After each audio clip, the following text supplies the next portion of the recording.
The recent painful renegotiation of NAFTA, at the insistence of a protectionist president, underlined Canada's vulnerability given its trade dependence on the United States. In response, Ottawa has rightly placed trade diversification at the very top of its agenda. But Ottawa continues to have a blind spot regarding the trading relationships over which it actually has the most leverage, where Canadians trade with one another across provincial boundaries. And while some recent progress has been made, the recent First Minister's meeting proved yet again that the provinces are not going to fix this problem alone. In fact, as Manitoba Premier Brian Pallister and I explained recently in an op-ed in the Financial Post, that's not surprising. This should always have been Ottawa's job. The barriers that prevent Canadians from trading their products and services and exercising their professions are real and costly and hurt Canada's international competitiveness. The Macdonald Royal Commission calculated the cost of these barriers was as high as 1.5% of GDP every year, a stunning loss of national prosperity.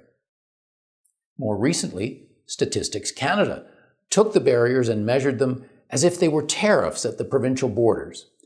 Their conclusion? The barriers that exist in Canada, taken together, are the equivalent of a 7% tariff. In other words, it's as if each province levied a tax of 7% on all goods and services entering from another province. And 7% is merely the average. Some tariffs are as high as 50%. It's hard to imagine a policy more damaging to Canadian competitiveness. Interestingly, when StatsCan's approach is applied to, say, the United States, another federation, goods and services crossing state boundaries face no such tariff.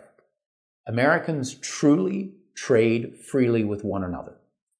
Not so Canadians, who must compete with their international trading partners with one hand tied behind their back. The strategy to date has been to look to the provinces to tear down their barriers. While the premiers have made a good faith effort over the last 2 years, the progress has been deeply disappointing. The 2017 Internal Trade Agreement is riddled with exemptions, and progress has been moving at a glacial pace at best. As one of 2 premiers tasked by their colleagues to seek greater agreement amongst the provinces, no one knows better than my co-author, Manitoba Premier Brian Pallister, that the likelihood of more ambitious reform is low, an assessment confirmed by that First Minister's meeting just completed. So what to do? In federations around the world, the task of creating a unified national economy is given to the central government. Canada is no exception. Indeed, one of Canada's founders, George Brown, famously said the whole idea behind Confederation was, and I quote, to throw down all barriers between the provinces, to make a citizen of one, a citizen of the whole.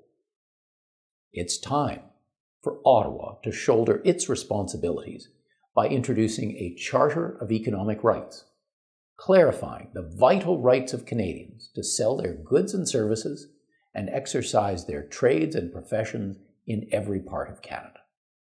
Ottawa has in its possession legal advice from leading constitutional scholars that such an approach would pass muster with the courts.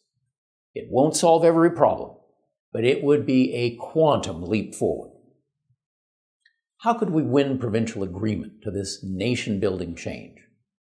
By matching it with another in a grand bargain between Ottawa and the provinces, under which the provinces would acquiesce in Ottawa's leadership role on protecting Canadians' economic rights, in exchange for which Ottawa would ensure that provinces have revenue sources under their own control equal to their healthcare responsibilities. We, that is to say Premier Pallister and I, recognize that internal trade is properly Ottawa's jurisdiction.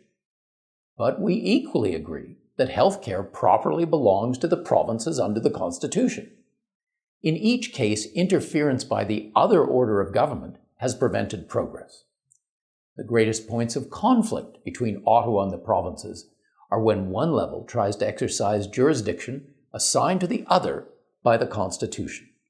It leads to a lack of clarity and a lack of accountability. Under our grand bargain, Ottawa would recognize full provincial responsibility for healthcare and transfer tax points to ensure it is adequately funded, bolstering provincial accountability to their voters and ending Ottawa's recent practice of spending on boutique health programs within provincial jurisdiction.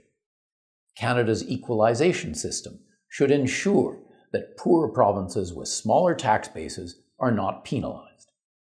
This grand bargain would strengthen Canada's ability to compete internationally, restore Ottawa's vital role as rule-maker for the national economy, and raise our standard of living. Similarly, it would give the provinces, who have both the jurisdiction and the experience to run Canada's healthcare system, the tools to manage effectively while eliminating points of friction that have bedeviled the management of the Federation for years. That would be a deal worth having for all Canadians. I'm Brian Lee Crowley for the Macdonald-Laurier Institute.